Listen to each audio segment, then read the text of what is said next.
So we'll talk about it in the Time of the Butterflies. Does anyone remember the plot well enough to cohesively explain it? I know they were strong, independent women who needed no man.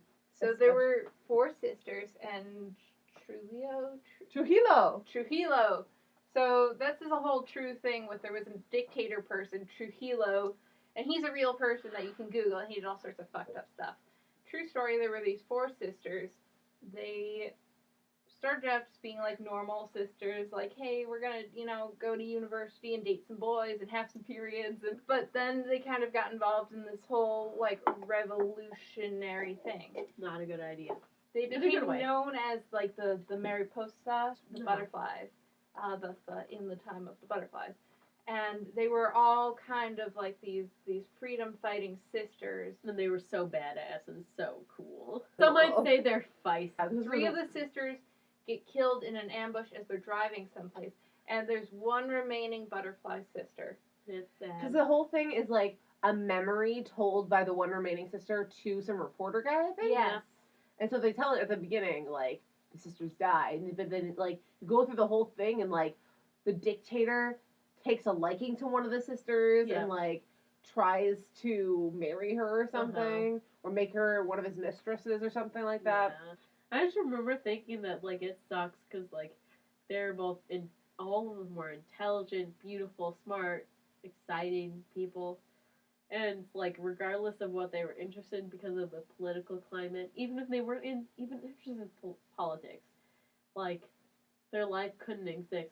Story. And it was really sad because, like, not all of their intelligence was directly geared towards civil rights or intelligence or anything like that. No, I feel like there was the 1 sister who was super, like, resistant to being involved in it and eventually got kind of involved in it, like, kind of against her will. And that was the one who survived, though. Wasn't it? No, I think it was, like, the youngest one. Was it? Yeah. Okay. I know one of them survived, and it was just, like, a shock, because she was just, like... She was just the one who didn't get in the car that day. Yeah. They were all strong, independent people. I think maybe they were visiting her and her children or something. Yeah. And then they left. Well, one of them was in jail. Weren't they visiting the one in jail when they got killed? I don't think so. I thought the one got out of jail. Oh, did she get out of jail? Because I know one of them was in jail and they visited her all the time. Because one of them was married to a guy who was, like, in part of the, like, power of the regime they were trying to overthrow. Yeah. And I thought that was the one who was in jail for some reason.